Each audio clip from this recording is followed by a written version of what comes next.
Hello to all our viewers at home. My name is Reverend Holly Onorato. I'm the Edison Township Recovery Coach.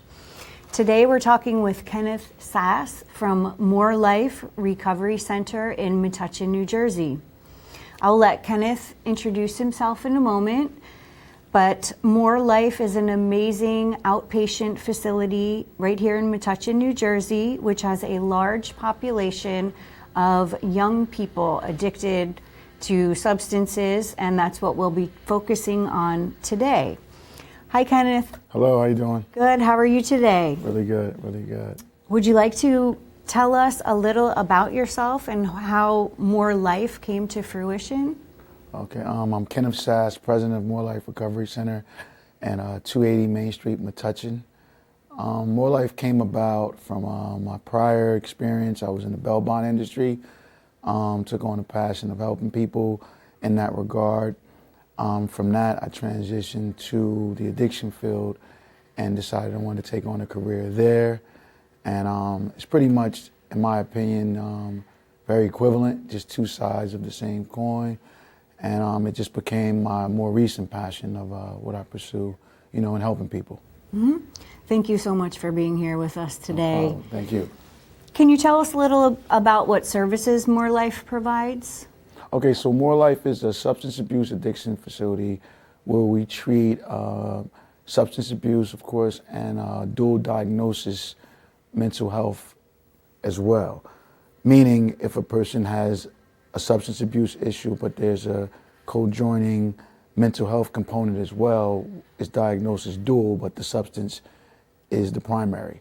So we treat both at the source of what they are and combine it and try to bring the client whole from treating both.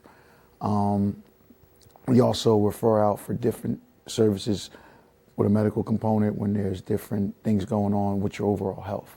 So we started the addiction, and of course it's the education on addiction and life skills, case management services for different social services that may be needed to bringing your life whole, coming out of addiction, as far as getting back into the world, the way you need to be. So we attack it from various components, meeting everybody where they are in their specific need. And I'm assuming you take most major insurances? Yes. Medicaid? At this time, we currently do not take Medicaid. Okay. But we, in the backside of that, we do offer scholarships for select clients or patients when they, in need of help and don't have the proper insurance. We will work with. Okay, and now switching gears to addiction as it relates to the younger population. Is there a good age for people to consider entering treatment? I don't know about good age. Our age group starts at 18 due to New Jersey regulations. We're not regulated to treat youth. But in my experience, the addictions are starting prior to 18. So I would like to say a proactive approach prior to 18 would be best where it's suitable to be done. But we start at 18 because that's the jurisdiction we're allowed to start in, from 18 up. And I'm assuming if someone contacts you and they have someone younger than 18, you could refer them accordingly to a different center, or? Yes, that's what we do. So if someone was to contact me today in regards of a youth under the age of 18, I will refer them to a facility that treats that age group, yes. Oh, nice. Good to know. Would you say there's any specific challenges surrounding addiction as it relates to younger people? Yeah, the biggest challenge with younger people, in my opinion and my experience, is, when you're young, you're still trying to find yourself, and you have fun and happy as a very high component in your life. And a lot of ways in which we socially choose to obtain those things cattles around addiction. I think that's the biggest component. I like to call it, you're not really strong in your internal resources when you're young, so boredom kicks in, and then boredom becomes dangerous when you're young because you're looking for excitement, and often these things are presented as excitement, which on the other side of that is very detrimental. Do you think the role of peers play a large part in one becoming addicted? Yes, because there's stigmas in the communities, whereas the peers are who makes things popular and that thing to do.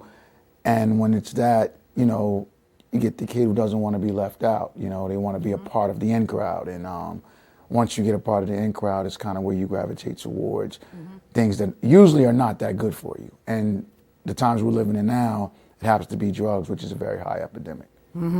Absolutely. So what would you say are some advantages for a person entering, like taking the bull by the horns, so to speak, and treating their addiction at an early age?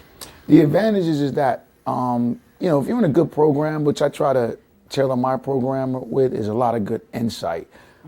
Typical insight that you won't get at a young age, the understandings of what you're actually doing. And one point that I drive home is emphasizing the component that your time is your wealth. A lot of young people grow up and don't understand that aspect of your time being your wealth. So we try to teach that at an early point. So when you can grasp that, you don't waste so much time, and you can understand how drugs can be detrimental, because the aspect of time is being presented to you in a way that you can really understand better of what you're doing. Because a lot of times when you're young, you know, we do a lot of things and we don't even realize how bad it is or how detrimental it is until later, which is too late. So my program, we try to teach that vocal point very early in the understanding of what you are actually doing when you're doing it. So if you can get that education, it can help you make better decisions as far as not making the mistakes that the typical young person will make just being young. You know what I'm saying? And try to derail you away from the drugs and the things that you didn't really have that great of an understanding of was being so detrimental to you because you lack the education. That's a good thought process around that. Would you say there's any factors that make recovery more challenging for youth because of the peer influence? Is it harder for a younger person to recover than an older person? Very, very much so harder for a young person because, you know, we're living in times now where the drug use is accepted and glorified. You know, when I was younger, it was frowned upon. You know, it was, you know, you kind of made fun of a person using drugs. Now what I'm noticing is that it's like the end thing to do. So where you challenge that now is that when you're giving a young person the facts of what's actually happening and what they're doing to their life, they're not really receiving it because in the outer world, it's so accepted and praised and made as a good thing. You now have to beat that to get to this person to understand that it's really not what it's being made out to be. So that's what's the most challenging part, you know. Would you say that social media has made addiction in youth more prevalent today with TikTok and things like that, make it more enticing? Honestly, no, I don't see too much of it. As much as I believe it's happening on the ground itself. I don't think that social media is impacted in the way that many may think it is. Okay. I don't see a lot of broadcasting of the actual use in a way that would make you gravitate towards it because you've seen it on social media. I think it's more so happening in the real world. You may see the effects of it on social media and the way the person is behaving and acting, but the actual acts and support of it, no, I don't think that social media is so much behind it as one may believe. Okay. Do you ever have instances of like dealers accessing children? I hear a lot of stories about that, like different emojis correspond to different drugs. And do you think it's easier for them to access drugs? I mean, no. I mean, it's kind of strange to me because I don't see a lot of dealer advocacy at all. It's almost like a mystery to how these drugs are being moved around because, you know, it's not like once there was a time where, you know, drug dealers were on the corners, you know, where you can just, it's so like in an underground world that you don't really see it. Like, I don't even know what the typical drug dealer looks like. You know, you don't really see it. It's very mysterious the way it happens now. So again, from what I'm navigating on social media, no, I don't see any users or dealers or anything in any promotional way on social media. Not to say that it's not happening, but I haven't seen it like that. Okay, No. that's good to know. Would you say relapse is usually a part of this process of a person getting clean, so to speak? Yeah, relapse is a big part of it. So much so, in fact, that you almost have to factor it in. Because it's like very few and far in between where a person is going to come for help, really ready for help.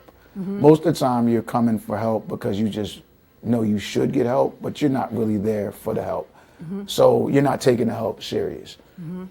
It's pretty much a process. You know, you're not going to believe in yourself that fast more times than not. That's why it's so dangerous, because everyone's a work in process, but that work while in process could be deadly. You know, so that's why it's very challenging, because it's few and far between that's going to get it on the first round. You know, I mean, if I had the average person is relapsing 5, 6, 7 times before they get it. Yeah. Wow.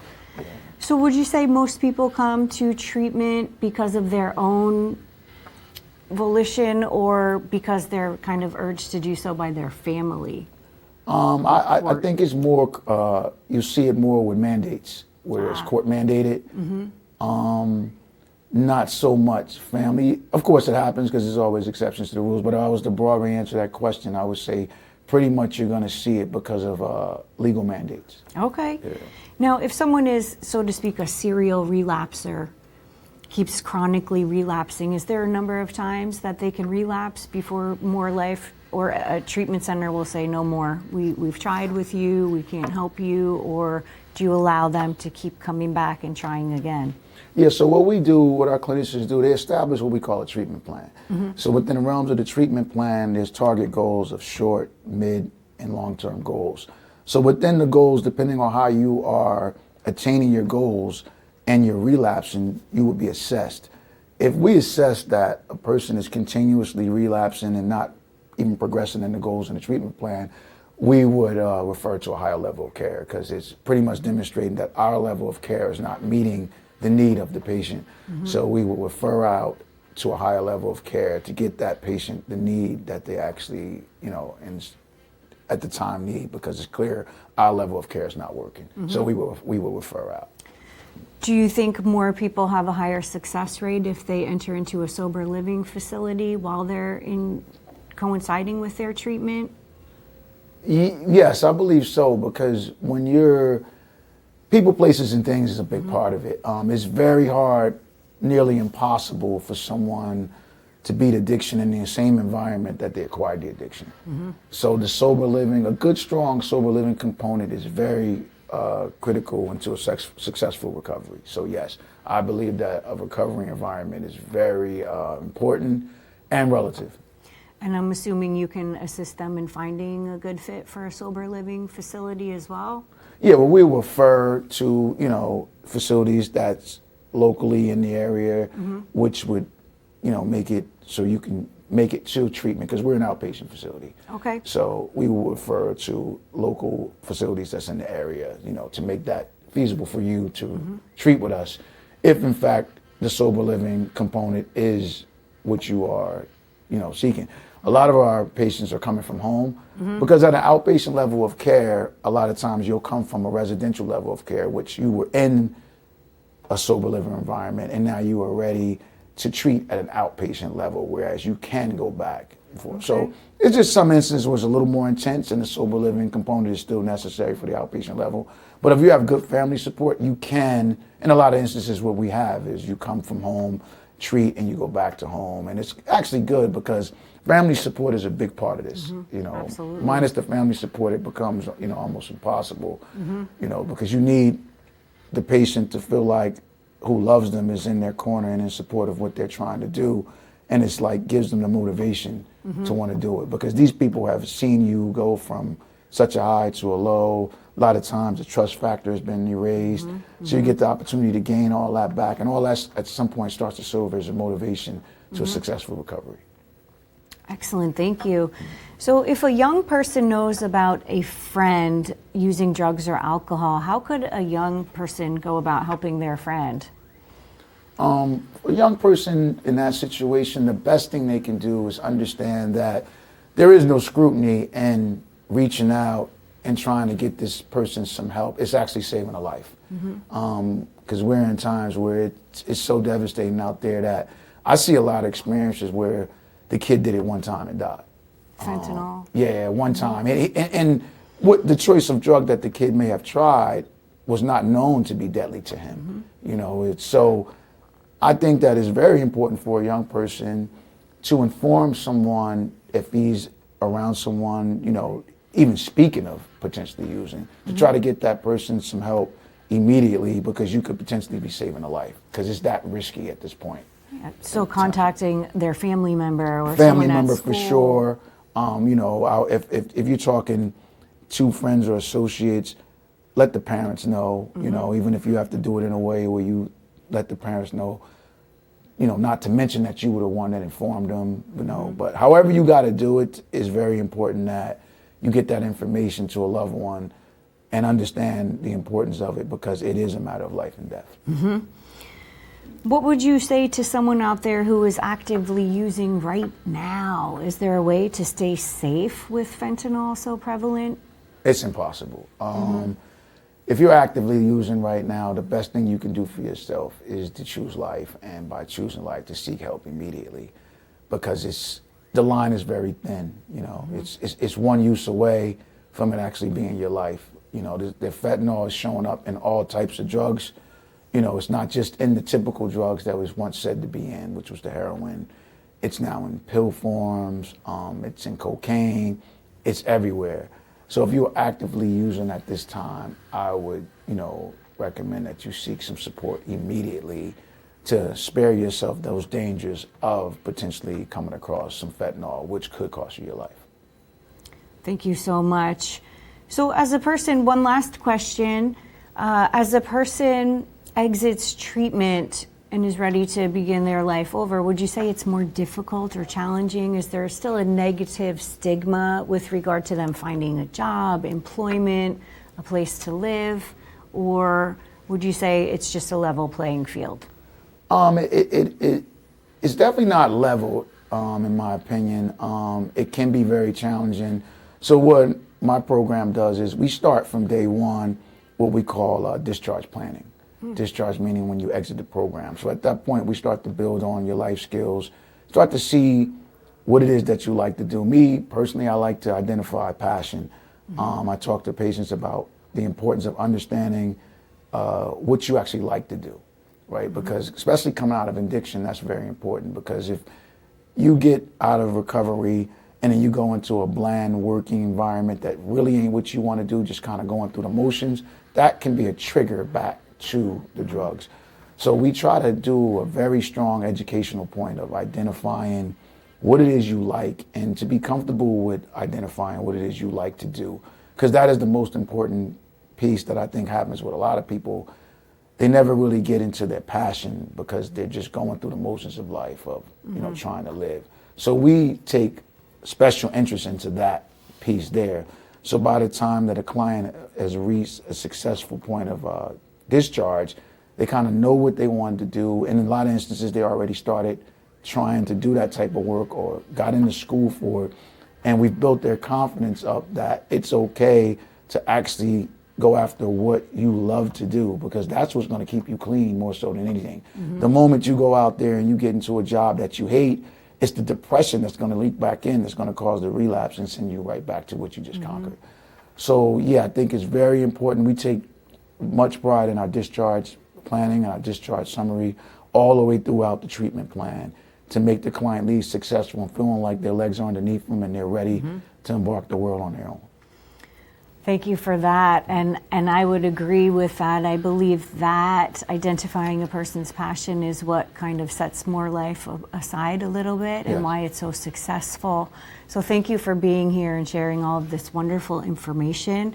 And to our viewers at home, you can contact Kenneth Sass at More Life Recovery, which is located at 280 Main Street in Metuchen. You can reach them via telephone at 888-825-8689.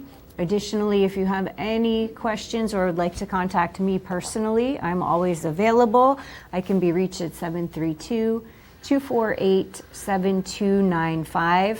And just to let you know, there are weekly Smart Recovery meetings available at both the South and North Branch Edison libraries. You can find those times at the smartrecovery.org website. Thank you, Kenneth, so much for being here today. We appreciate you. Thanks for having me. I appreciate it. No problem.